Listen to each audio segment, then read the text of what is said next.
Okay, so hi everyone. So let us begin the assignment number 3, that is the tutorial 3 related to the topics that have been covered in the week 3 lectures of the course.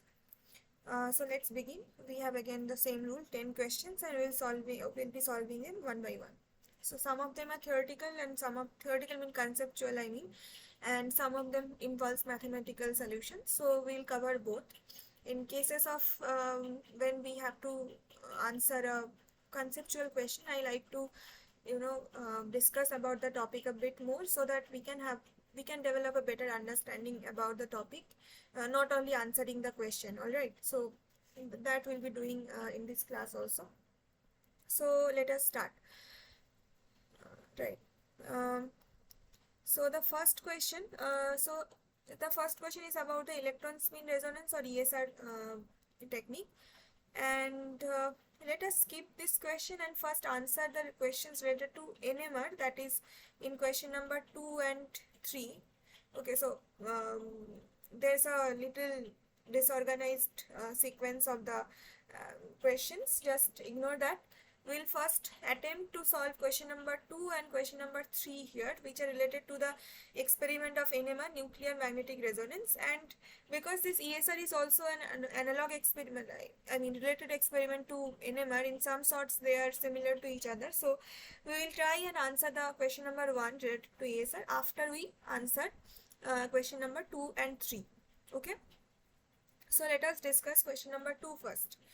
Now it is saying that if the static magnetic field is applied along the z direction and the oscillatory field along the x direction in an NMR experiment, then mz, the magnetization along z direction, and mx, magnetization along x direction, relax to the equilibrium values via, there are 4 options given and you have to choose one correct option, right? So I'll first tell you the answer and then I'll discuss why that is the answer. Alright, so the answer is mz is related to spin lattice relaxation and mx is related to spin relaxation. Okay, so the answer will be 1. Now because the sequence is for mz, the first one is the answer, spin lattice, and mx the second one, spin.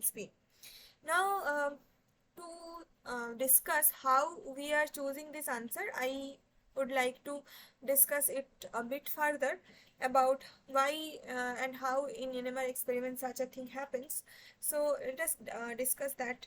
And also let me also give the answer to question number 3, which is again related to NMR, so that when we discuss the full experiment, both of the explanations come along, right?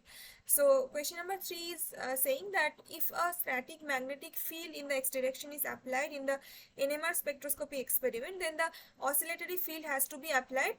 Now this answer is relatively simpler.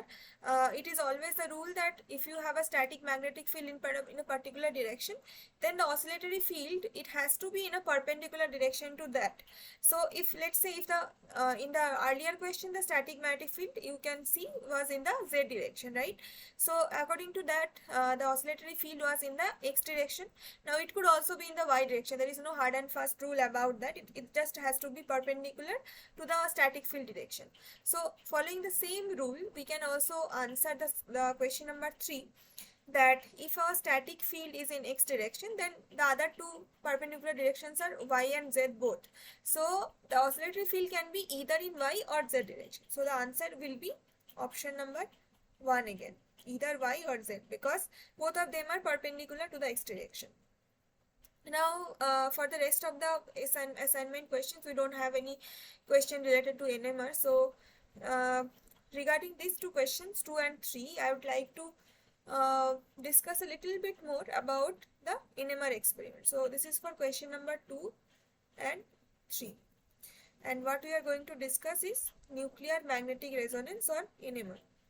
So this is very important in terms of that this experiment is basically a concept based on physics, but it is basically thoroughly used to study molecular structure, especially in chemistry, biochemistry, even biologists. They use it quite often, more than even it is used in physics. So basically it is a concept that is related to the concepts in physics, but it has huge applications in terms of other things as well. Like I am saying that in chemists they often they do lots of NMR experiments just to study the molecular structure, what is the molecular bonding, what are the molecular elements that is present, how is the spin configuration within that. All of these informations can be detected or taken out by nuclear magnetic resonance or NMR experiment. As well as you know about MRI.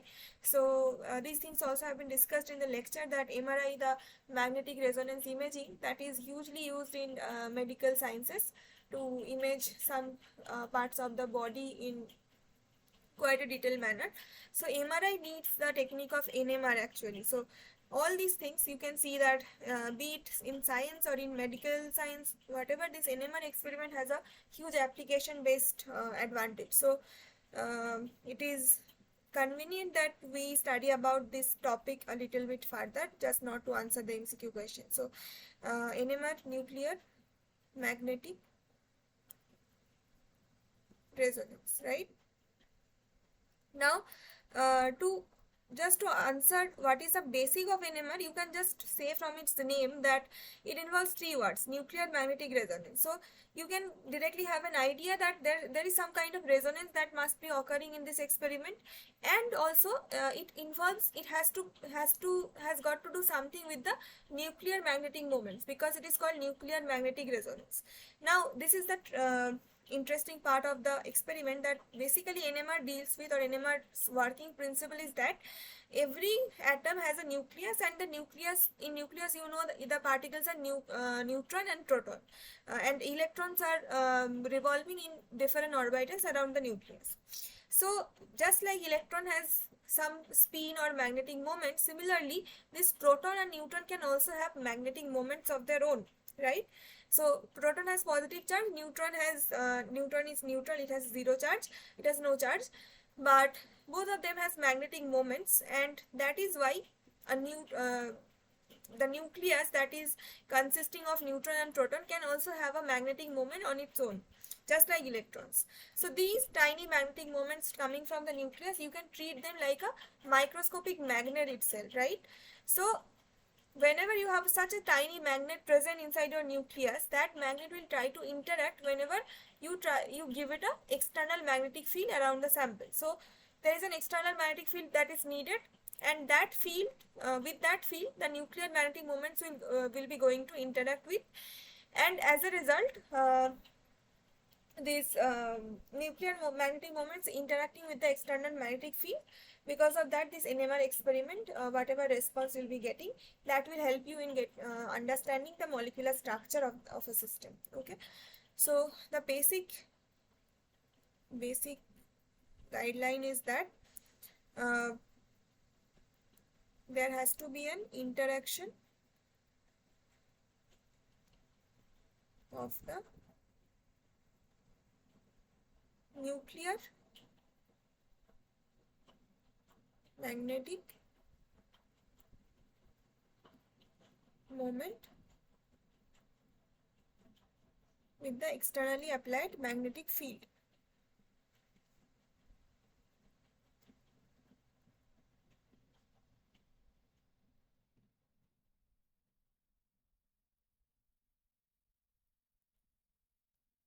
Okay, so yes, now mostly, for example, when we discuss about this NMR's principle, we basically choose as an example system this hydrogen atom, which has a single electron and a single proton, so neutron 0.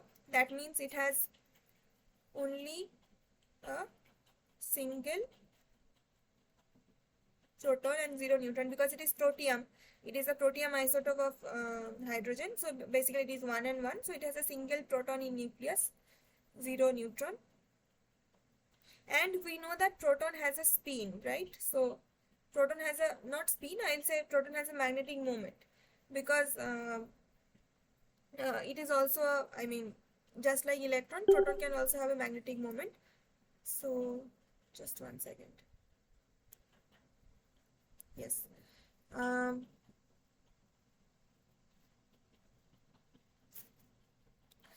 So proton has a magnetic moment. That moment we denote by, let's say I equal to half. So basically it is also similar to just I was saying that electron has a moment or spin of half. Similarly proton can also have a moment of half, and because of this moment this will be acting like a tiny magnet itself, and it will have a magnetic field created on its own, and that magnet will be interacting with the external field that will be applying around the system.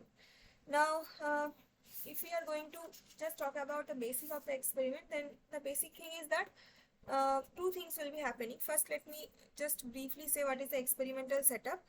So you have to have an external magnetic field, right? So because it is nuclear magnetic resonance, and for the nuclear moments to interact with, you have to apply some external field from outside, external magnetic field. So you have that field, either you can use a electromagnet, normal electromagnet, that will be giving you some field, but you can also, for if you want huge field, then you can also use a superconducting magnet. So that is a choice. So let's say we use an electromagnet to produce a field from outside.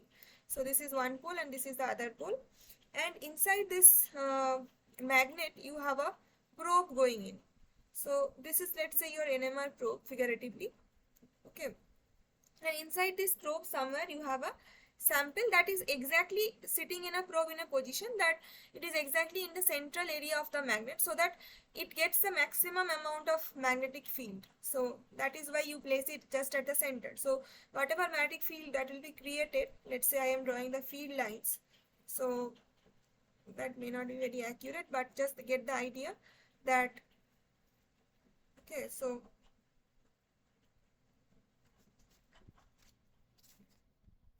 one sec. Sorry, I was drawing in the, so let me draw in a different diagram this thing. So let's say if this is your sample inside this NMR probe, and outside you have magnets present, so outside you have magnets present, then your field lines will be like this, just from north pole to south pole, going in, going outside, and then going inside. And this is your NMR probe. External magnetic field lines, sample at center at maximum field.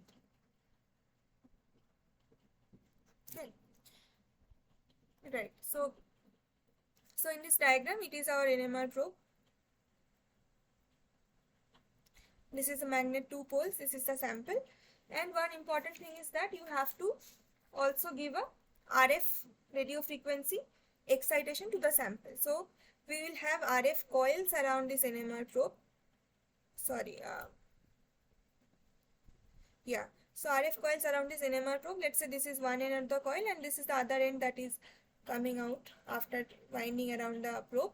So this probe actually goes to your RF power supply, RF supply and circuit. Okay, so basically you have, because of this electromagnet, you have this perpendicular magnetic field. Let's say this is our Z direction, so it is our Z, this is our static magnetic field, because it is not changing with time. This is just a simple static magnetic field along the Z axis coming from the electromagnet. So it is not time varying, it has a particular fixed value. Let's say if it is Bz vector, so it is, the magnitude is B naught and it is along Z cap, right? So this is our X axis and let's say this is our Z axis. Okay, now this RF coil will be giving an RF radio frequency signal excitation, and because of that it will also produce a magnetic field which will be oscillating with time, because it is radio frequency, so it has a time variation, right? So whenever you are giving a time varying signal, so whatever field it will be generating will also be a time varying field. So that is what we are calling an oscillatory or oscillating magnetic field, and this is along this X direction because the winding of the coil in such a manner, and this we are saying as Bx. So Bx is the X directional oscillating magnetic field. So Bx is our oscillating magnetic field, which was asked in the question that what should be the direction of the oscillating field if your if your static field is in a certain direction. So that is how we answered that always for this experiment to happen, you have to give a perpendicular field in a static magnetic field, and that magnetic field direction will be perpendicular to your oscillating field direction. So naturally, if we are fixing our static field along the z direction, then we are left with two choices, that we can take the oscillating field along the x or along the y axis. So we are choosing x axis here for the demonstration. So this Bx is our oscillating magnetic field produced by the radio frequency excitation in the coil. Okay, right. So what is basically happening is that basically you place the sample in an external magnetic field. That sample has some atoms. Those atoms are consisting of nucleus, and around the nucleus there are electrons in certain orbitals. Now that nucleus will have some magnetic moment which will be interacting with this external magnetic field. Now you know that because we are saying that this nucleus has its own magnetic moment. Let's say this is our nucleus, this circular thing, and this is its magnetic moment. So this is, let's say, our nuclear magnetic moment. So nuclear N is nuclear magnetic moment. It has a certain direction as I am giving you here. So this is your nucleus, let's say. So basically when you have such a nuclear magnetic moment which is behaving like a tiny magnet, so it is like a microscopic magnet itself, microscopic version of a magnet itself. Now we are saying that we are placing it in an external magnetic field. Okay, so let's say that we have our nuclear moment sitting like this. It does not necessarily has to be a certain direction. So it is in this position, let's say, and our external field Bz is along the z direction. So it is your z cap. This is your external field, which is static, external static field. And when you are placing the sample in this external static field along the z direction, the system will have some nucleus present inside those atoms, and that nucleus spin I am drawing here. Okay, this is your nucleus spin or nuclear moment,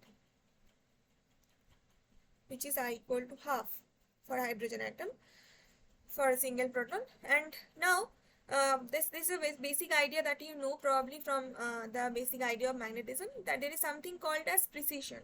So just like a spinning top precesses around its axis in a motion which is known as precession, similarly here, because of this effect of the external field, this nuclear magnetic moment will be precessing around this external field direction as this precession, axis of precession, and it will be having a similar motion like a spinning top.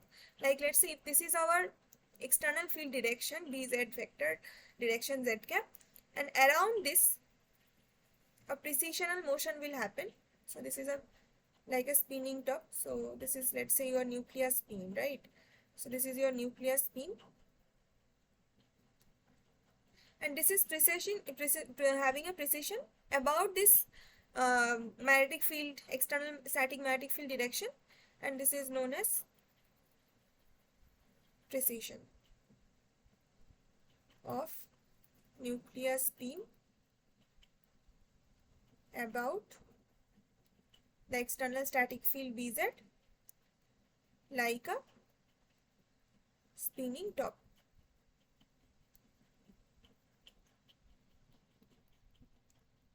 Okay,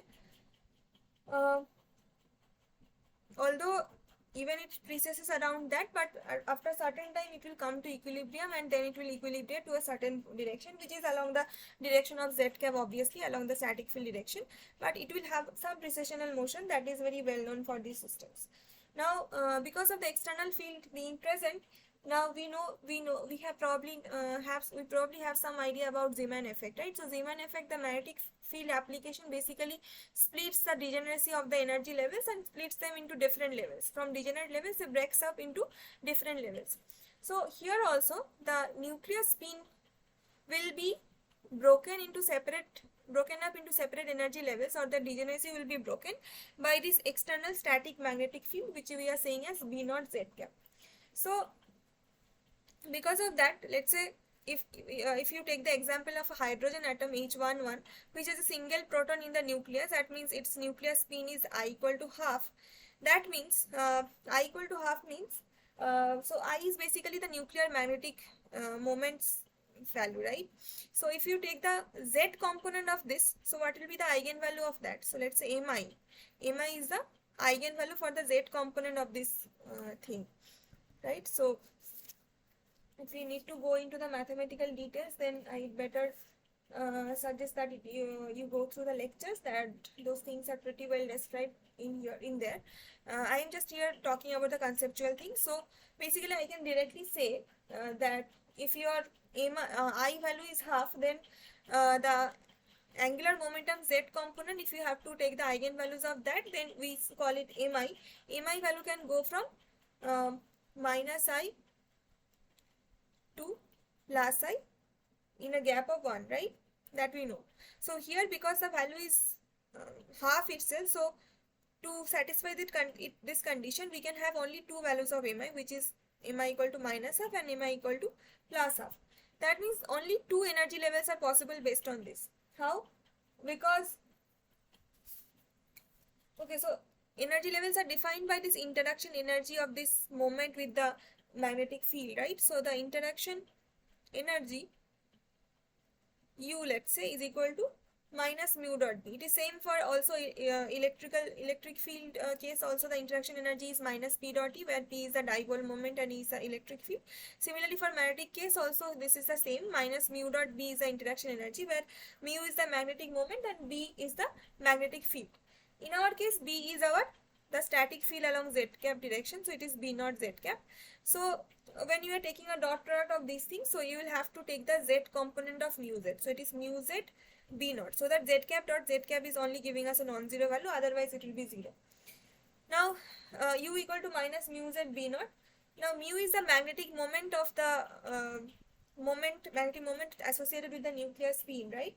So we know that there is a direct relation of the magnetic moment with the angular momentum, which is like magnetic moment is equal to gyromagnetic ratio times your angular momentum, let's say J, which we have studied in earlier lectures also. This is a very basic fundamental thing. So this is your gyromagnetic ratio. Mu is the moment and J is your total angular momentum. So based on this, for nucleus and nuclear moment, you can do the same thing, that your nuclear magnetic moment mu is equal to, or let's say if you take the Z component, then mu Z is equal to some gamma, which is gyromagnetic ratio for in case of nuclear particles in the nucleus, in this case a proton, it is gamma times Iz times h cut. Because J, if let's say not J, let's say J we take for mainly electrons, let's say for nucleus we take the angular momentum as I. So just to identify it separately from the nuclear angular moment, electron angular momentum. So electron angular momentum we generally commonly use J for the expression. So I, the capital I, we use for nuclear, for the angular momentum of the particle inside the nucleus. Nuclear angular momentum, that we denote by I. So if I is this total angular momentum with the particle in nucleus, so it will have an eigenvalue of, let's say if you take the Z component of it, then the eigenvalue will be some Iz h cut. In most of the cases we assume h cut to be 1, so you will ignore that in most cases. And Iz, this eigenvalue of the Z component of the angular momentum, is nothing but our mi. Okay, so these things are, you know, that concepts are similar to the electronic case. So mi, here for a single proton, the mi values can take both the values plus half and minus half. So based on this, we can directly put it here that your minus mu Z times B naught is basically minus gamma gyromagnetic ratio into Iz times h cut times B naught. Okay, so this is your thing.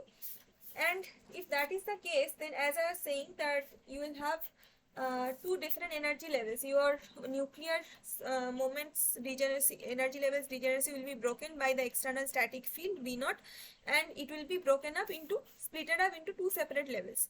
So let's say if it was your nuclear particles energy level for the moment of I equal to half, when the field was 0, there was a single level present, but then after you apply a field, it will be splitted up into two separate levels.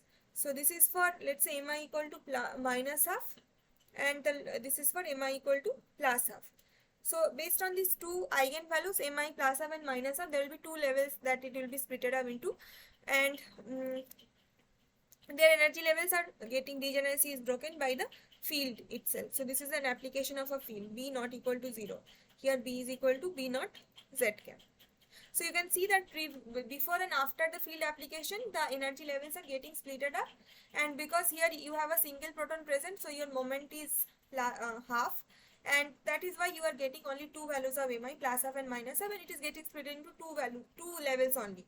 If the value of I was something else than half, like say it can be 3 by 2 or something, then you could have happened to have different more than two number of levels present, because you can then have mi values going from minus I to plus I with a gap of 1. There can be 2i plus 1 number of values. So based on that many number of energy levels will be getting splitted up just by the application of the static field. So up to this I think things are clear. So degeneracy of nuclear energy levels broken by the external field V naught, static field along the Z cap. Now the energy difference between these two levels, if you denote by delta E, then delta E is nothing but, if your this level is, if you put the value of Iz equal to mi equal to minus half here, then this is your gamma times minus half makes it plus, so gamma h cut B naught by 2, right? And here for mi equal to plus half, just substitute Iz equal to mi equal to plus half, so it will have a minus gamma h cut B naught by 2. So your energy difference between the two levels is simply, just take the difference, so it will be gamma h cut B naught. Okay. So now the thing comes when you have to talk about how the nuclear magnetic resonance has this term resonance present in its definition, right? So after that also the contribution of the RF excitation signal comes into the picture. Now till this moment you don't have any introduction to the RF signal. Just we have discussed why we have an external magnetic field has to be applied, and which is static magnetic field B naught along the Z cap, and which is doing up to this thing that it is just splitting up the degeneracy of the level by application of the field into separate energy levels based on the eigenvalue of the Z component of the angular momentum. So this is just by the static field. This is like a Zeeman splitting happening. Okay. Now there has to be, so basically energy levels are splitted up to make multiple states by the external field, static field B naught, right? Now the transition or the excitation and relaxation that will be happening of the nuclear moments in between these levels, transition in between those levels that are created by the static field splitting, static field generated energy splitting. So the transition between those levels will be controlled by the RF excitation on the sample, that is provided by the coil that is present there in the NMR probe. It will be connected to an RF supply, and that will be sending a particular RF signal frequency that will be exciting the sample. Okay.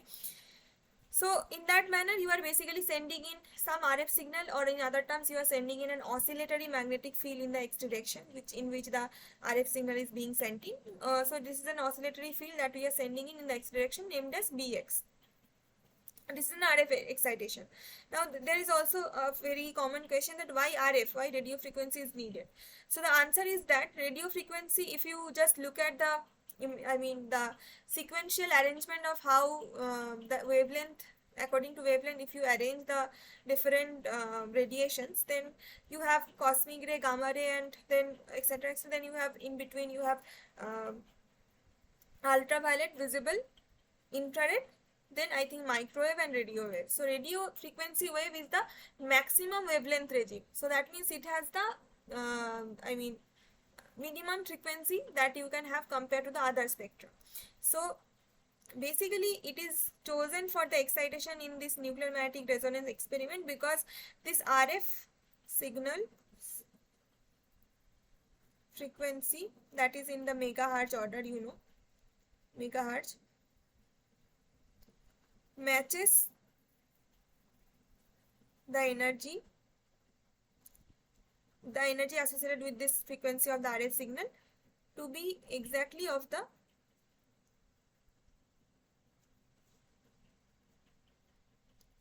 order of the separation between the energy levels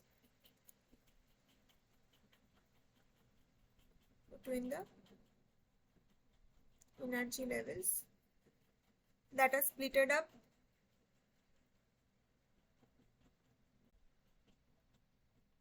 by interaction of nuclear magnetic moment, let's say mu(n), and external static field V0. So because this energy levels difference, that is delta E, is of the same order of energy that is associated with the, let's say if radio frequency signal is nu, then this h nu is of the same order of the energy gap between the levels. So we need to probe this energy levels, we need to have an energy excitation signal of the same order of energy. So that is why RF signal is only used to probe this NMR experiment samples. So this RF signal, basically what does it do is basically it allows the the nucleus spins to make a transition between these energy levels that are being created or splitted up by the external field, static field. So let's say you have these two energy levels created. This is for the simplest hydrogen atom H11 case. You have two levels being splitted up and you have these nuclear spins being present. Okay, so these are nuclear spin or moments. Now you apply or irradiate them with a RF radiation signal. So basically you are exciting these nuclear moments by this RF frequency signal you are sending in, and as a result it will try to make a transition from this level to the excited state, right? Whenever it is excited by this RF frequency absorption, it will try to it will gain an energy and try to get go up to the excited state, which is this upper state. Now it will try to go here, make a transition up to here. Okay, but after that, when you send in, you have sent in the RF signal pulse and it has excited the atom to an excited state. Not the atom, the nucleus moment. Now the nuclear moment will also, after a certain time, it will try to relax back to reach again the equilibrium state. So to reach the equilibrium state again, it will try to relax back. It will try to emit the radiation again in RF radiation, which will be recorded by this RF, that is the current generated in the RF coil probe itself, and it will relax back in time to reach an equilibrium state. So basically whenever it is relaxing back to the equilibrium state, that relaxation processes RF emission, that signal intensity is being recorded as a function of time, and by taking the Fourier transform of that time varying signal, we can get the different frequency positions where the peaks will appear corresponding to a different molecular structure present inside the system. So that is how we get to know the molecular structure about the sample. So the thing is that the energy levels first of all are being created by splitting due to the interaction of the nuclear moment with the external static magnetic field.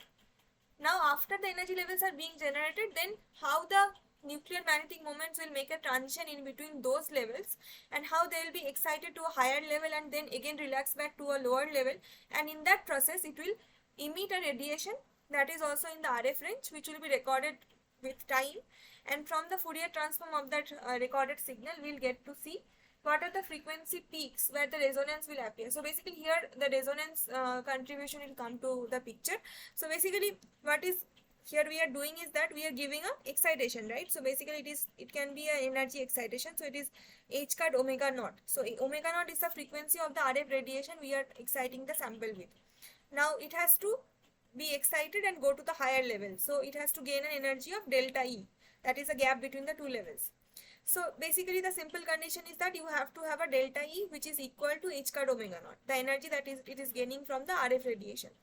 Now if that is the case, then we have already seen that what is the value of delta E?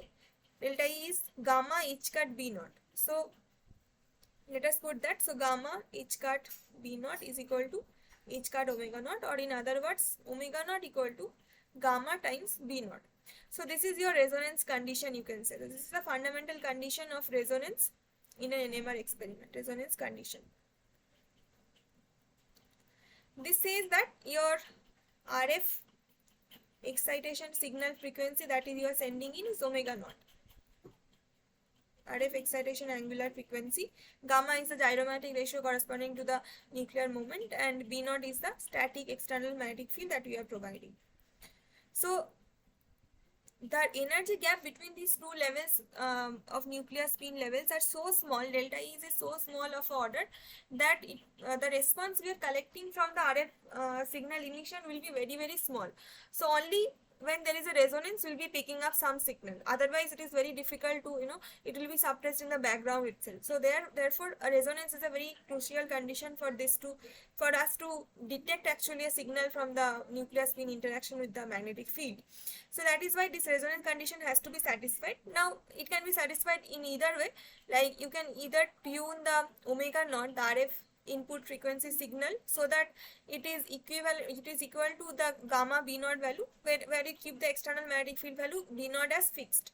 So you just tune the input RF frequency signals frequency omega naught, but you keep B naught fixed, and accordingly you satisfy the resonant condition. Or the other way, which is the commonly used way and the easier way, is that you keep the omega naught fixed. That means you send in a particular frequency of RF signal as always, and you just tune your external magnetic field strength. That is easily doable, because in electromagnets you can just tune in the current in the electromagnet coils, and you can change or tune the magnetic field generated by that. So you can tune the B naught value by keeping omega naught fixed, and ultimately you can at some point of some value of B naught will be satisfying the resonant condition, and from there you will be detecting a strong signal response which will tell you the molecular structure of the system. Okay.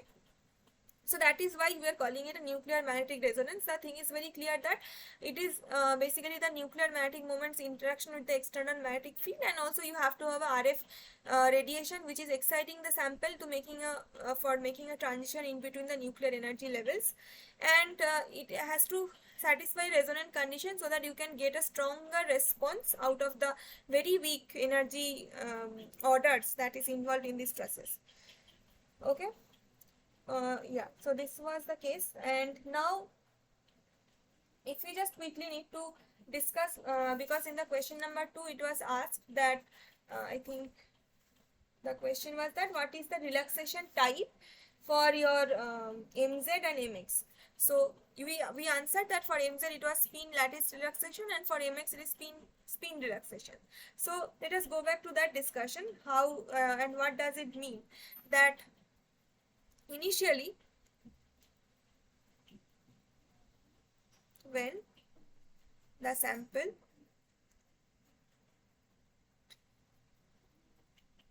is unmagnetized, that means no magnetic field has been applied to the sample there before that. So the sample is unmagnetized, so it will have a zero magnetization in all directions, right? So it will have a it will have no component of magnetization. MZ equal to 0, MX equal to 0, My equal to 0. No magnetization will be present because the sample is magnetized initially. Now when a static magnetic field is applied, when B naught Z cap, static field is applied along Z cap, static magnetic field is applied perpendicular to the sample. Okay, so then as we said that basically it will be developing a magnetization, because the nuclear spins will try to align along the direction, will have a tendency to get aligned, or at least having a precision around the field direction. So because of that we'll have some finite magnetization value. So then it will get some finite magnetization components of all mz, mx and my. These are all the x or y and z components of the magnetization of the sample.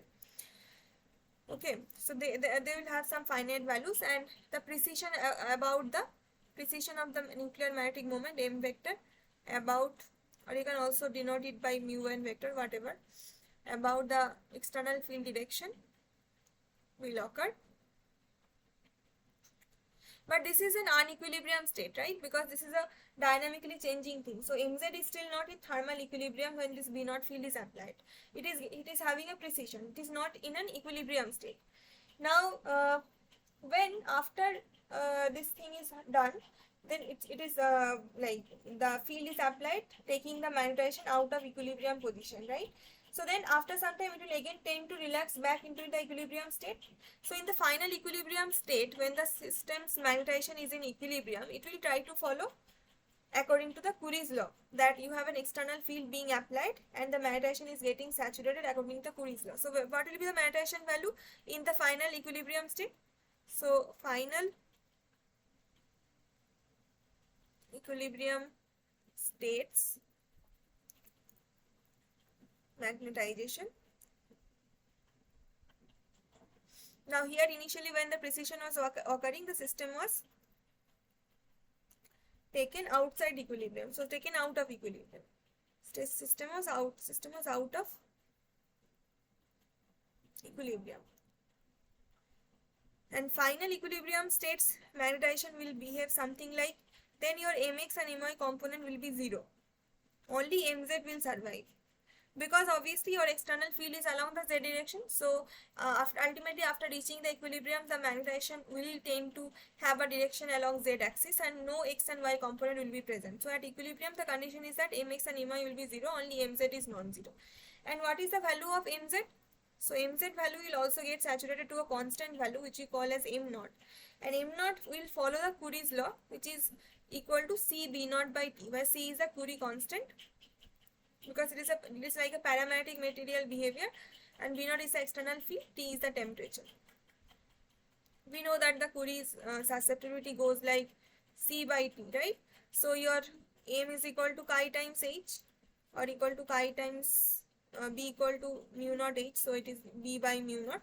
You can take mu naught, assume mu naught to be 1 for convenience, and then after that you can say that if your chi equal to C by T, then M equal to chi times B if you take mu naught equal to 1. It is just M equal to chi times, M equal to C times B by T. In this case our B is B naught, so C times B naught by T. So it is just following Curie's law in the final equilibrium state for the Z component, because it is behaving like a magnetic moment, which is a random magnetic moment in general, but in presence of a magnetic field along z cap, it is getting aligned and saturated along z cap. So this is a constant value, m naught equal to c b naught by t. And your mx and my are 0. Now there will be a relaxation rate in which this mz will be relaxing back to the equilibrium state, and that relaxation rate is defined by dmz by dt. This is the rate at which the magnetic moment along z axis will relax back and saturate into the constant value of m naught at the final equilibrium state. Okay, and that is given by the difference of the final and the initial value of the magnetic moment along z axis, which is finally it is m naught constant and initially let's say it was mz, divided by t1. So this is some time, this is not temperature, don't confuse it by temperature. So this is t1 is the time which is called the longitudinal relaxation time or spin lattice relaxation time. So this is associated with the relaxation of the Z component or the parallel component of the nucleus moment, which is parallel to the external field. So this is m naught minus mz by t1, where t naught is the longitudinal relaxation time or spin lattice relaxation time. Now why it is called spin lattice relaxation time? Because here the nucleus spin actually relaxes back or goes into the final equilibrium state by exchanging energy with the lattice around it. Okay, so it is happening. So the nucleus spin along the z axis mz here relaxes to the final equilibrium state where mz equal to m naught by exchanging energy with the surrounding lattice. And because of that, it is called spin lattice relaxation time, because it is happening through an exchange of energy between spin and the lattice. So this is answering partially our second question, that why mz is associated, mz's relaxation is associated with the spin lattice relaxation. That is what we have answered, because the z component of the moment actually relaxes back to the equilibrium state by exchanging energy with the surrounding lattice. So interaction or relaxation between spin and lattice happens in this case. That is why this name. So in this manner, if you just you can solve this differential equation, and you will get a solution like this, that your mz as a function of time is equal to m naught into 1 minus e to the power of minus t by t1, where t is time, capital T1 is the spin lattice relaxation time. So you can see how the graph will look like is basically that if this is your mz t by m naught, so this is the one line, that means here the mz t equal to m naught, and this is x axis is basically t by t1. So it will be going like this. So it is asymptotically approaching this line, and somewhere here around here this value is 1, that means here t equal to t1. So basically this says that whenever you are approaching the spin lattice relaxation time, then mz t equal to m naught into 1 minus e to the power of minus 1, and e to the power minus 1 means 1 by e, which is a very small value. You can check the value by calculator, and then we can say that mz is almost equal to m naught, or at least approaching m naught. So basically it is going to the saturation value over time as it is relaxing back to the equilibrium state. So this is the relaxation process happening here. Okay, this is one thing. And the other things were that how the other components of the magnetic moment, like mx, let's say mx is the x component of the magnetic moment, and x is the direction in which the oscillatory magnetic field by the RF signal is being generated, and it is perpendicular to the static magnetic field direction. So how that will relax back? So first of all, because we said that in the final equilibrium state, it will follow Curie's law, and the spin will only be aligned parallel to the static field direction. So in the final equilibrium state, there will be no x and y component, only z component of the magnetic moment. So your final mx and my is 0, final state value is 0. So now let us assume that there is some finite mx and my value present in the initial state of the system. I mean, let's say somehow there was some finite magnetization value present beforehand from this in the system. So let's assume that system had some initial mx, because mx not equal to 0 or my not equal to 0 at initial time, that means t equal to 0. So how that will relax back? So again the relaxation rate will be same as we calculated for mz. So here dmx dt, the relaxation rate for this mx component, is equal to final value at this final equilibrium state, which is 0 for mx, because then it will not have any 0 x component of magnetization or magnetic moment, minus the initial value, that the value at t equal to 0, which is let's say mx only.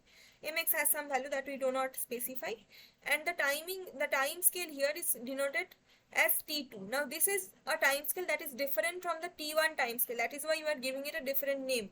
So basically your dmx by dt, the relaxation rate of the x component of the magnetic moment of the nuclear particle, is equal to minus mx by t2, where your t2 is called conventionally as the transverse or spin relaxation time. Okay, why the name? Because this x component of the magnetic moment of the nuclear particle, nucleon, will basically relax back to the equilibrium state, and to have a final value of 0 ultimately in the equilibrium state, it has to exchange energy with the other surrounding nuclear spins that are present around it, not with the lattice like the earlier case of T1. So here the exchange of energy will be happening with the surrounding nuclear spins that are present. So that is why it is called a spin relaxation time. So this is related to the relaxing rate of the other component that is not in the direction of the static field. So dmx dt equal to minus mx by t2. So this is why we answered the question that t1 is related to your, t1 means the relaxation time of the mz component. If your z is the static field direction, then it will be related to the spin lattice relaxation, and t2, which is the relaxation time of the mx component, that is the perpendicular magnetization component perpendicular to the static magnetic field externally applied, that will be relaxing in a rate that is associated with the time scale of t2, and which is the spin relaxation time. So I think this part is clear to us that how this thing happens. Now just for the sake of completion, as I was mentioning to you that how the molecular signature is being detected by NMR is basically that you have, let's say you have a compound ethanol CH3 CH2 OH. So these are three separate molecular structure present, CH3 bonds, CH3 CH2 and OH part. So three separate parts are present. Now you have to identify it by NMR. How NMR will detect this? So basically, as I was saying, that you have to record the time scale variation of the NMR frequency signal, that basically when the system relaxes back to the equilibrium state, you have to record the radiation, that is RF radiation, that is being emitted, and you have to record it in terms of the current that is being induced in the RF coil. So basically you record that signal with time. So it will have some sort of a decaying signal like this, right? So with time it will be decayed out. Now let's say this is for the OH part of the compound. So basically separate chemical structure will have separate relaxation time scales. Okay. So if you take a Fourier transform of this signal, ft is Fourier transform, you will get a particular single frequency where there will be a peak coming. Let's say here a peak will be coming. So this is, let's say, our f1. Okay, this is your frequency axis. This is the intensity of the signal. This is Fourier transform intensity. This is f1. So this is for OH part. You have a shift frequency coming from the Fourier transform as f1. So this is the point where the resonance occurs for this particular molecular structure. And now for CH2 also we'll have a different relaxation time scale, because they are separate molecules, so they have separate chemical structures, and depending on that this will be varied also. So this is, let's say, for the CH2 part, and when you take a Fourier transform of this signal, you will get a similar frequency peak. Let's say earlier you got a frequency peak at f1. Now you will get a frequency peak shifted from that position. So let's say here this is we are calling as f2. So this is for your CH2 part of the system, and this is your shift. Let's say this is delta F, that is the chemical shift. That is called the chemical shift because different chemical structures is giving rise to a different frequency peak which is shifted from the earlier one. Now also for the CH3 part, same thing will happen, that it will relax back at a separate rate or separate frequency. So there also you will get a separate, if you get take a Fourier transform of it, so you will get a different signal peak. So these are basically your NMR signals. So earlier signals, or let's say this was F1 and F2 from the earlier two chemical structures. Now this will have a separate energy frequency peak position. Let's say this is F3.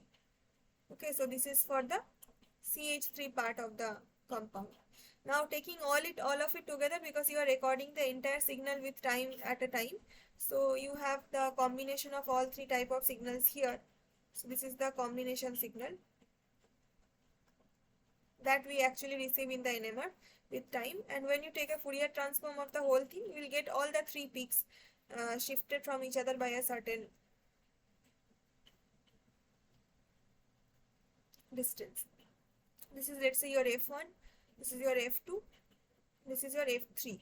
So it has to be some position apart, otherwise it is very misleading. So we should have peaks like this, that this is your frequency axis and the Fourier transform zone.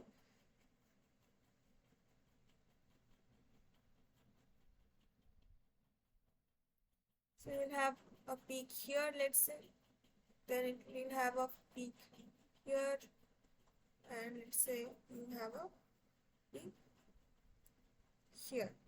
So this is your frequency axis, this is your f1 peak, f1 positional peak, f2 and f3 positional peak, and these are the shifts that are happening, delta f, then delta f prime.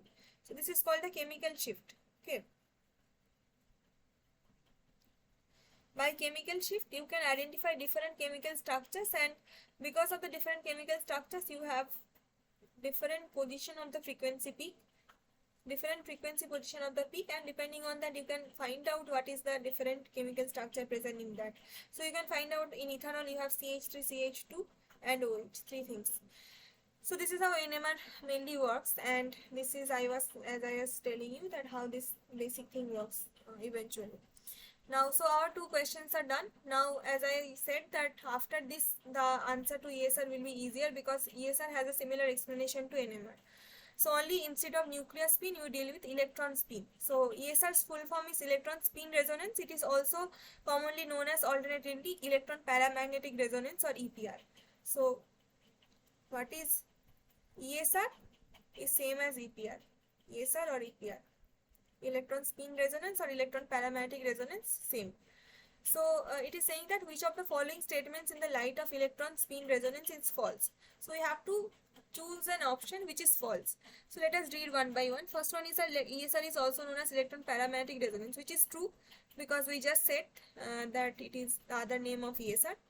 So the interesting fact is that it is also called electron paramagnetic resonance, because here in an external magnetic field the electron spin or the system behaves like a paramagnet. Like initially it has randomized spin and zero net magnetization, but in presence of a magnetic field it will have an alignment along the direction of the field, and as usual it will have a finite magnetization developed. So it behaves like a paramagnetic thing effectively, right? So that is why you also call it EPR or electron paramagnetic resonance. So option 1 is not the answer. Then option 2 is that ESR is the resonant absorption of microwave radiation by paramagnetic systems in the presence of magnetic field, which is also true, because again it has a term ESR means electron spin resonance. So obviously the absorption will be resonant absorption, just like NMR. So it will have a particular condition of frequency and relation to the magnetic field. Depending on that the resonant condition will be satisfied, and you will be getting a strong response, a strong signal. So it is also you can notice that here it is called microwave radiation. So do not get confused that NMR and ESR are almost similar to each other, processes which are similar to each other, but in nuclear spin resonance, nuclear magnetic resonance, you have nuclear magnetic moments that you deal with and take their interaction with the external magnetic field, and there we to excite those energy levels you use the radio frequency signal, because that is the energy order associated, that is the same order of energy of the nuclear energy levels. But for ESR you use electron spin or electromagnetic moments and their interaction with the external magnetic field, and here the energy levels that the electrons are split into, those levels have an order of energy which is equivalent to the microwave radiation range. So microwave has the same order of energy to that. So to probe that energy levels of the nuclear spin resonance experiment, we have to choose microwave radiation, and it is happening to paramagnetic systems, as I was saying that initially randomized and no magnetization, and when you apply a field it will tend to get aligned towards that direction in presence of a magnetic field. So option 2 is also a true option, so it is not the answer. Then option 3 is that Zeeman effect causes the splitting of nuclear energy levels in a magnetic field, which we just studied in the NMR, right? So because In NMR, the nuclear energy levels are separated into different depending on different MI values in presence of a magnetic field, just like a Zeeman effect, as I was demonstrating to you just a little while back. So option 3 is also true. Now the only option left is option number 4, so it will be most likely our answer. Still let us verify the last option, that it is saying that ESR sensitivity increases with increasing temperature, and with decreasing magnetic field it decreases. Sorry, increases with increasing temperature and with decreasing magnetic field strength. That means it is saying that the ESR signal sensitivity will improve if the temperature is increased and the magnetic field strength is decreased, which is most definitely the wrong option, wrong answer, because this is a false option, because ESR deals with the electron spins and their interaction with the magnetic field, right? So if the external magnetic field is weak or its strength is decreased, then obviously the ESR sensitivity will be lower. So that option is not true. Then about the temperature, if the temperature is very high, you have increased the temperature, then automatically there will be a thermal agitation happening to the electron spins. So because of that, it will be very much randomized because of the thermal agitation, and again to get a sensitive signal will be difficult. So basically the true option should be that the ESR sensitivity has to increase with decreasing temperature and increasing field strength. So you have to have the correct option. You have to say that it will increase with low temperature and high field. So this increasing will be decreasing temperature, and this decreasing magnetic field will be increasing magnetic field. So this is how you choose your fourth option to be false. That means your answer to question number 1 is 4, right? So this is again discussed. Then let us go to our, so 1, 2, 3 are done. Then we start the some of the mathematical parts of the assignment, which we start with question number 4. So let us read the question carefully first and take all the values, note all the values carefully, so that there is not a calculation mistake. So it is saying that given mu b equal to, mu b is your Bohr magneton, that is a standard unit of magnetic moment, you know. So it has a value, standard value of 9.27 10 to the power minus 24 ampere meter square, and mu naught, which is a free space permeability, is 4 pi into 10 to the power minus 7 Henry per meter. Now it is asking that the magnitude of the interaction energy, which is E dipole modulus value of two magnetic dipoles of strength 1 mu b lying along the x-axis and separated by 1 angstrom, is dash joule. So basically you have, in the question you have been given two magnetic dipoles which are aligning along the x-axis, and they are separated from each other by a distance of 1 angstrom, and each of the magnetic dipoles has a dipole moment strength of mu b. Now you have to calculate what is the magnitude of the interaction energy between these two dipoles. That means you have to calculate basically the dipole-dipole interaction energy, which is E dipole. So this is basically very easy. First let us write down the formula and the different parameter values that are asked in the or given in the question. So this is your question number 4. So you have to give the magnitude of the E dipole or dipole-dipole interaction energy strength. So you know that this is a particular formula that is very well known. This is also this is a very well known formula in both the electric field and magnetic field. So in electromagnetism, this is a very famous formula. So basically what you do is that you have E dipole is equal to, if you have two dipoles, so one dipole has, let's say, moment of mu1 and the other dipole has moment of mu2. Okay, and the separation distance between the two dipoles is separation between two dipoles is r vector, and mu1 mu2 are the moments, magnetic moments of the two dipoles. Then the energy of the dipole will have a form like mu naught. So two dipoles will have an interaction in between them, and their magnitude is mu naught by 4 pi r cube mu1 vector dot mu2 vector minus 3 by r square mu1 vector dot r vector and mu2 vector dot r vector. So this is the primary formula, that the only formula you will be needing to solve this question. As simple as that. So we will be using this formula, Now let us check what are the values we are already provided within the question. So we have said that the distance is r equal to 1 angstrom, and your moment values are mu1 equal to mu2, both have the same moment, and it is equal to 1 mu b. So it is equal to 1 mu b, which is the 1 unit of Bohr magneton, which is 9.27, I think 9.27 in 10 to the power of minus 24, right? Let us cross check. 9, so yeah, 9.274 10 to the power minus 24, and if mu naught is 4 pi 10 to the power minus 7. So this is your 9.274 in 10 to the power minus 24 in SI unit, and mu naught is 4 pi 10 to the power minus 7 SI unit. So let us put our values one by one. That your E dipole strength is equal to mu naught is 4 pi into 10 to the power of minus 7 divided by, sorry, this is mu naught by 4 pi r cube. So yeah, mu naught is 4 pi 10 to the power minus 7 divided by 4 pi r cube. So r cube is 1 cube, which is not instead of 1, so it is in angstrom order. So let us convert it into meter so that everything is in SI unit.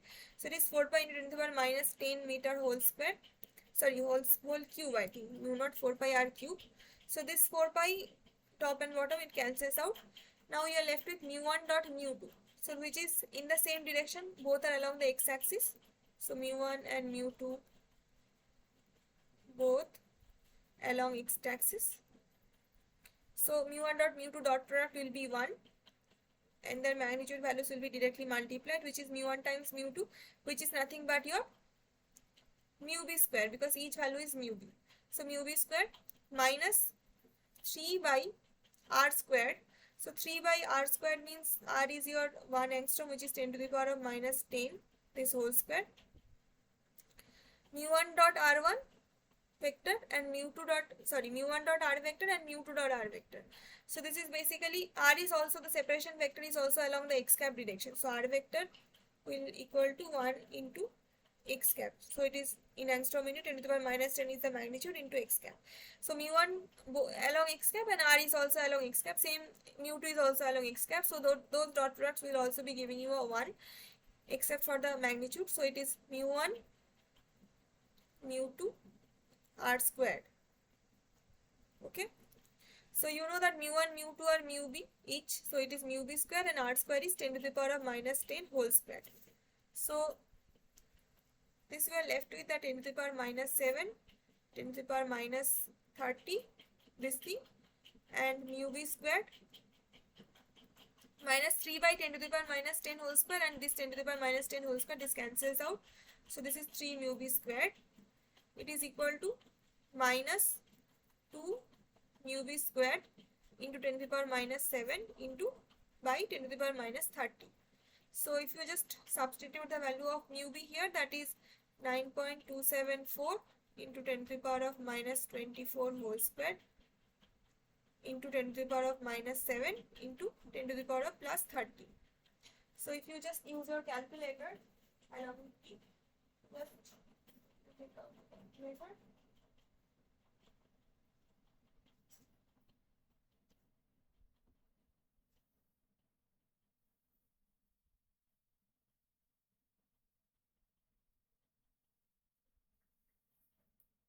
Okay. So let us calculate what is the exact value coming out as. So 9.27 into 10 to the power minus 24, this thing whole squared, into 10 to the power of minus 7 into 10 to the power of 30. This thing multiplied by 2.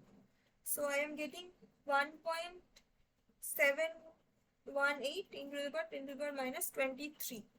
So I am getting minus 1.718 into 10 to the power minus 23, and because everything is in SI unit, so this is joule. So this is your dipole interaction energy magnitude in the order of 10 to the power minus 23 joule. Now just for curiosity, if you just convert it into temperature scale so that you can know what is the equivalent temperature scale equivalent to this energy of interaction, then you will see that this is kBT equal to E dipole, Then if you just take the order, just for the rough approximation or estimation, then Kb in SI unit is Boltzmann constant 1.38 in 10 to the power minus 23 into T is equal to in the order of 10 to the power of minus 23. Right. So if this cancels out, then almost T is equal to almost in the order of roughly 1 Kelvin. So this dipole-dipole interaction strength is an equivalent temperature scale in an equivalent temperature scale of 1 Kelvin, right? So just 1 second. Okay. So even if in the question we are not only asked with the asked about the energy scale, but also we can answer the temperature scale based on that. Also from it we can see that this will be a very weak effect in most of the materials, because this is happening at a temperature scale of almost 1 Kelvin, whereas most of the ferromatic materials have TC, the Curie temperature, in like much lower temperatures. So basically mostly it is well known that dipole-dipole interaction strength is mostly a very weak effect generally, but like much lower compared to the TC of the ferromagnet. So basically, as I was saying, that this temperature scale around this dipole-dipole interaction is a very small temperature scale. That means it is a very weak energy scale compared to the Curie temperature associated energy. Curie temperature is TC of ferromagnetic systems, and because of that, mostly this interaction scale between the dipole-dipole interaction is not like very feasible or not that much dominant in most of the systems. Okay, so that is one thing. So let us choose our option. So option is question number 4 is 1.7 in 10 to the power minus 23 roughly. So this is option number 4. Now question number 5 is also a mathematical problem. It is asking that your epsilon naught value, which is the free space permittivity, is given and electronic charge is given. Now you have to calculate what is the Coulomb energy of electrons between two electrons separated by 1 angstrom. Now this is very easy because you know already the formula for Coulomb interaction. It is 1 by 4 pi epsilon naught into q square by r. This is the Coulomb interaction energy formula. So this q you have to take a modulus also, modulus of the charge, and r is the separation distance. So here it is electronic charge, so it is 1 by 4 pi epsilon naught mod E square divided by r. Now just put in the values that it is 1 by 4 pi into 8.85 into 10 to the power of minus 12 into electronic charge is 1.6 into 10 to the power of minus 19 whole squared divided by the separation distance is 1 angstrom, that means 10 to the power of minus 10 meter. So if you now calculate again, you will get the answer that it is 1.6 into 10 to the power minus 19 whole squared divided by 4 into pi into 8.85 into 10 to the power of minus 12 into 10 to the power of minus 10. So you get 2.3 10 to the power of minus 18. So the answer we get is 2.3 into 10 to the power of minus 18 joule. So our correct option will be option number 1. So this is also very easy question. Now question number 6 is again conceptual question. So it is saying that the spin exchange interaction arises due to, there are 4 options given.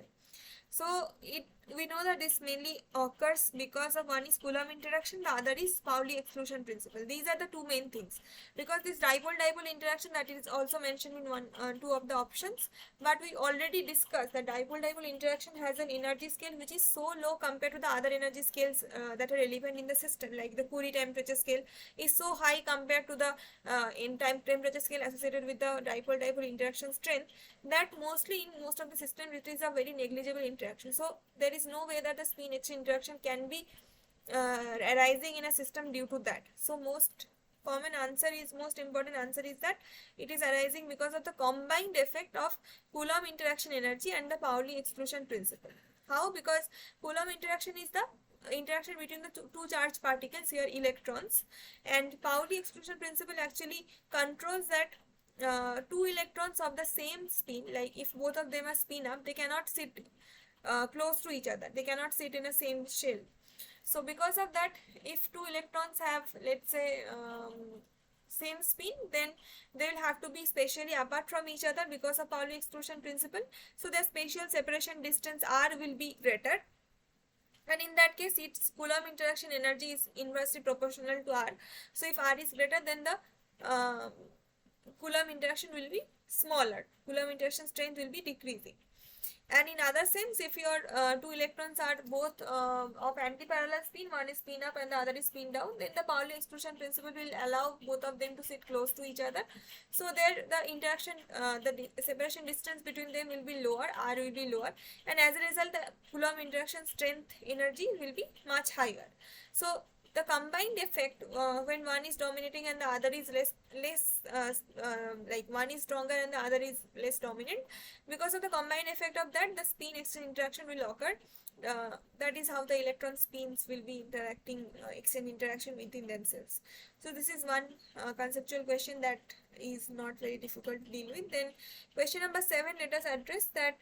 It is talking about the spin operators, where two electron spin operators are S1. So it is in bold. That means it is an operator terminology. So whenever it is in bold format, it is an operator. So spin operators of two electrons are S1 and S2.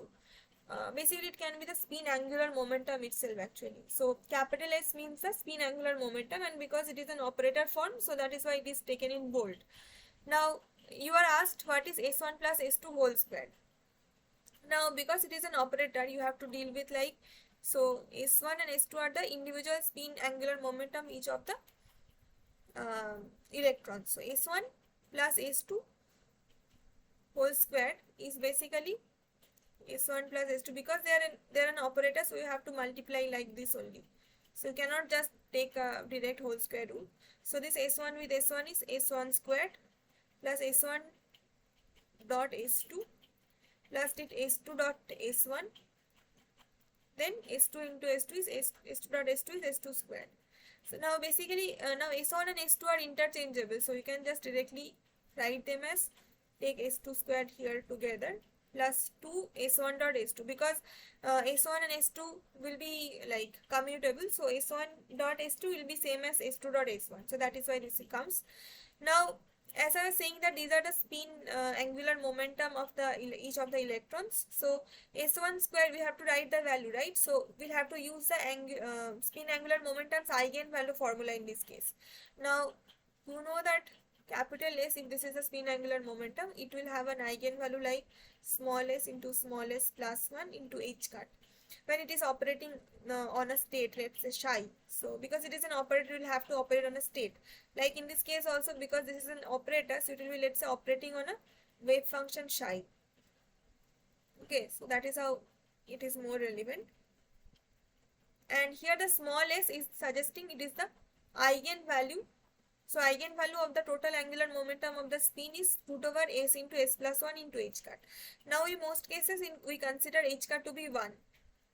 Okay, so then also this is an electron, so for electron we know that the small s value is half, this is fixed, s equal to half. So your capital S will have an eigenvalue of half into half plus 1 square root into 1, because h cut is 1. Now for s square, the eigenvalue will simply, the square root will be taken off by the square. So half into half plus 1 is half into 3 by 2, which is nothing but 3 by 4. So s square's eigenvalue is 3 by 4 if the particle is electron, if it's electron, because s equal to half for electron. So because both of them are electron, they are identical particles, indistinguishable. So both of s1 square and s2 square will have an eigenvalue of 3 by 4. So let's say 3 by 4 into 2 for both of them plus 2 s1 dot s2. So this is operator dot product. So we'll get 2 s1 dot s2 plus 3 by 2. So this is your answer. So let us pick the correct option. So this is the option number 3, 2 s1 dot s2 plus 3 by 2. Okay, alright. So now question number 8 says that for a spin half particle, let The up spin is this notation is spin up kit, and then spin down kit denote its spin up and down state respectively.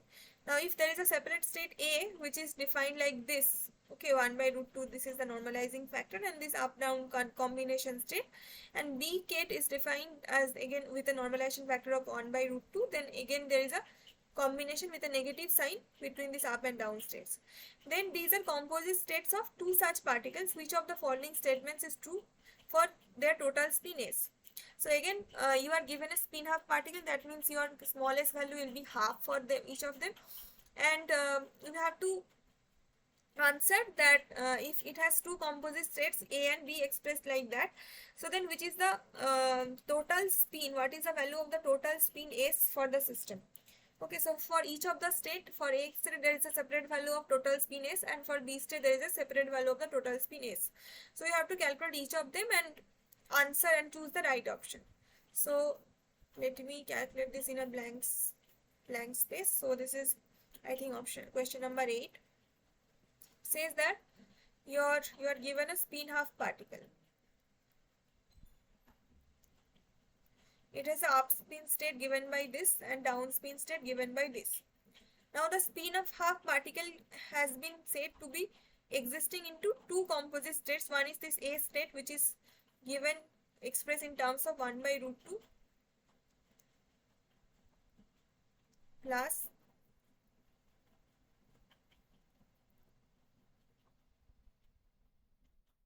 right.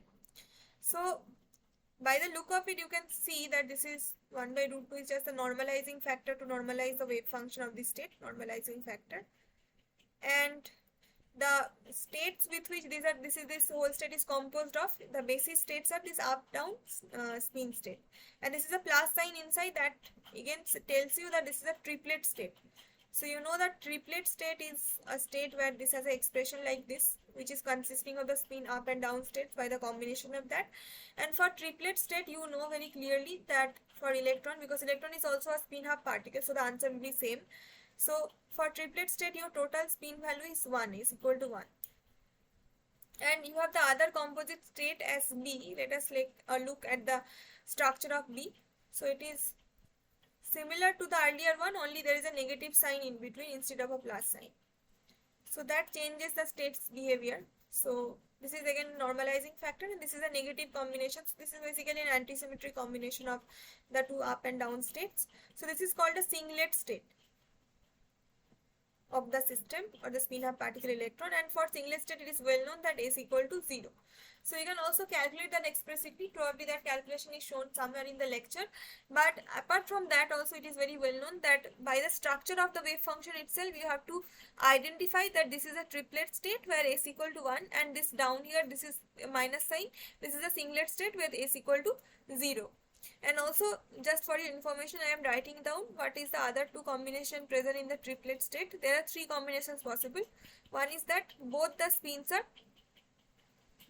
up like this. Other is that both the spins are down like this. And the other one is that there is a combination of up spin and down spin with a plus sign in between. And to normalize, you have a 1 by root over 2 sign in the front. So this is basically your three combinations that are possible. And yeah, so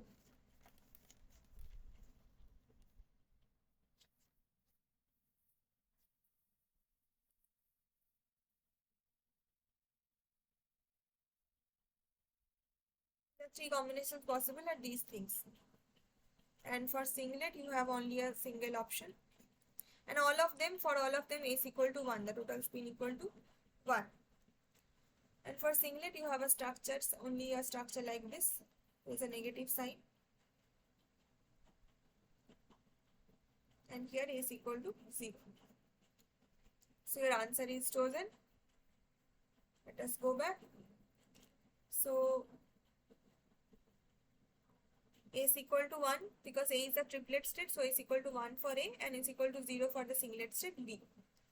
Okay, so this is your triplet state, this is your singlet state. Alright, so this is also answered.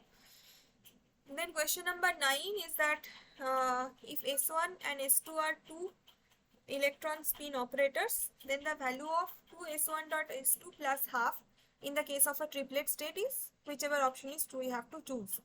So again you have two separate spin operators of electrons s1 and s2. So because they are from electrons, so they have a small s1 or small s2, which is the eigenvalue related to these two operators, to be half, which is known from the earlier questions, and you have to calculate what is 2s1 dot s2 plus half.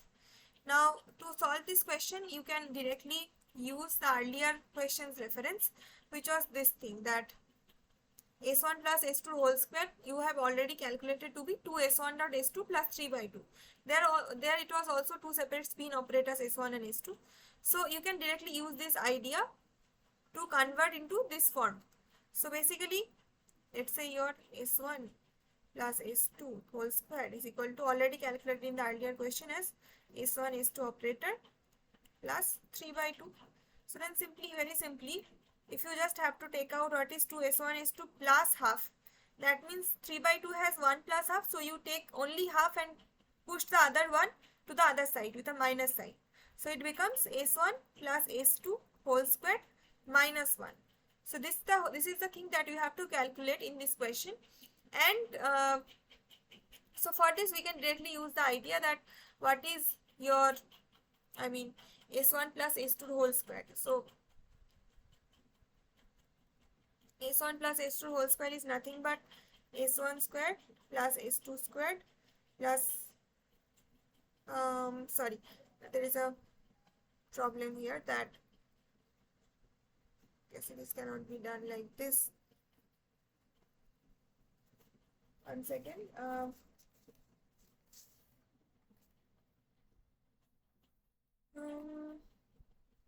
Yeah, so this is s1 plus s2 whole square minus 1. Now also there is one thing, is that you have two separate spin operators s1 and s2, but the total spin operator, if this is s, total spin operator is equal to simply a combination of s1 plus s2. So here your s1 plus s2 is nothing but your total s, net spin operator of the two spin system. So this is s whole square minus 1. Now because in this question it is mentioned that this is a triplet state, so the combination is forming a triplet, and you know that for triplet the total spin angular momentum eigenvalue is 1. So if your total angular momentum spin eigenvalue is 1, that means you have, this is s into s plus 1. So this is capital S denoting the operator, and this is small s denoting the eigenvalue for the operator, s squared. So this is s squared is s into s plus 1, each cut is taken to be 1. So s into s plus 1 minus 1, and because it is a triplet state that is mentioned in the question, triplets has net eigenvalue of s equal to 1. So it is nothing but 1 into 1 plus 1, which is 2 minus 1, which is just 1. So your option will be, answer will be 1, which is option number 4. Okay, till this point is done. Then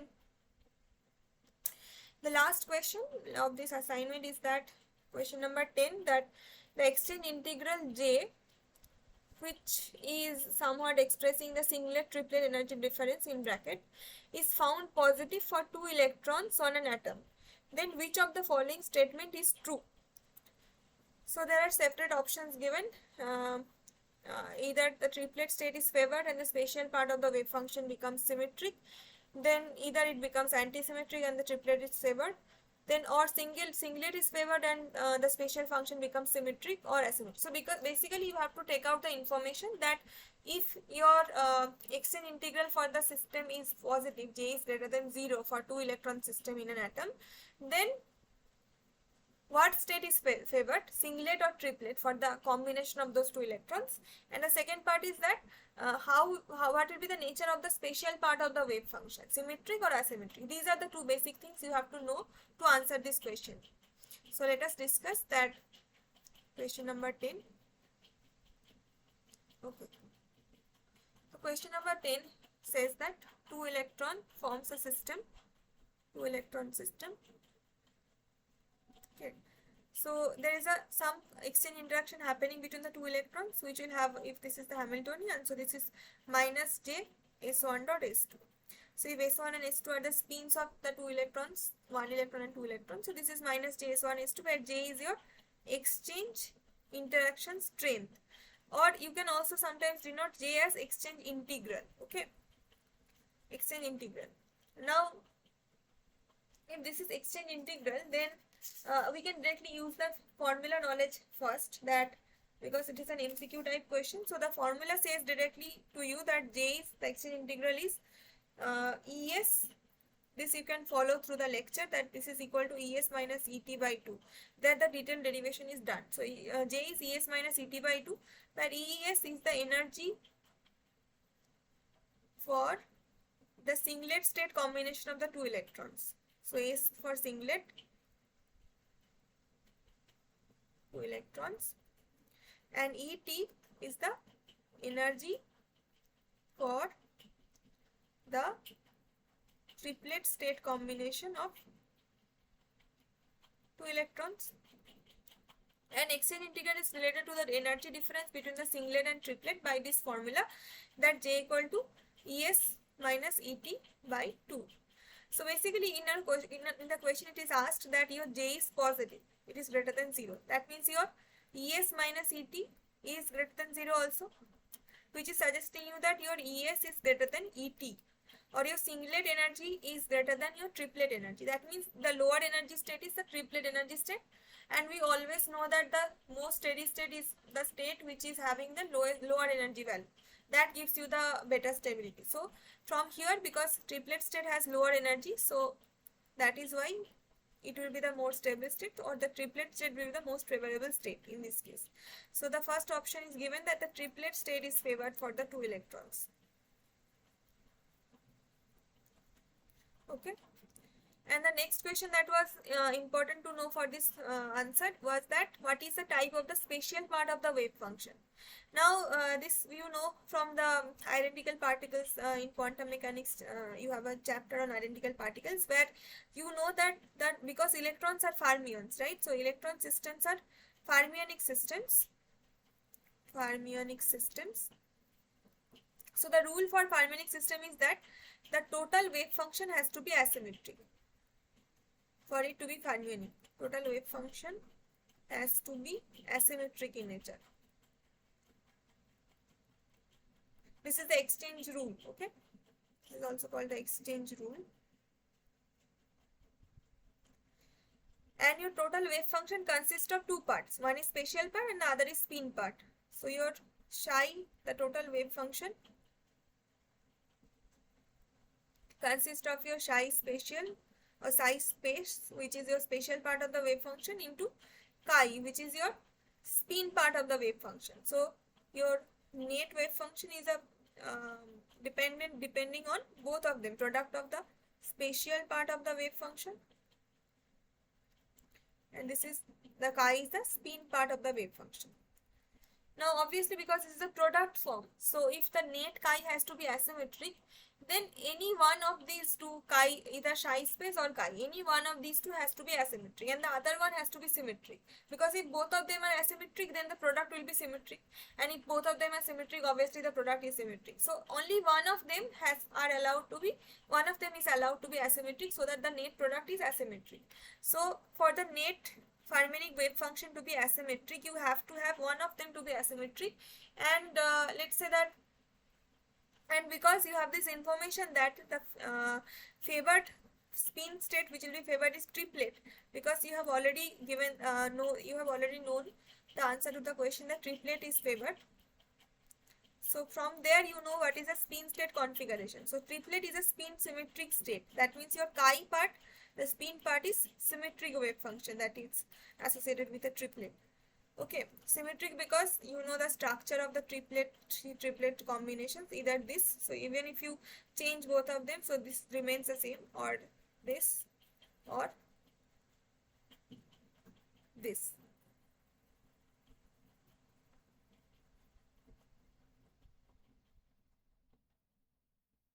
So all of them are spin symmetric configurations. So that means the spin part is symmetric. So for then the net product to be asymmetric, you must have the special part asymmetric. So now to make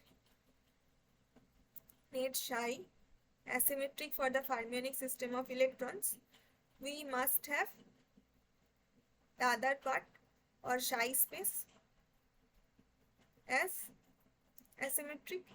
This is a rule followed for total wave function to be asymmetric in a exchange symmetry case in case of a fermionic system.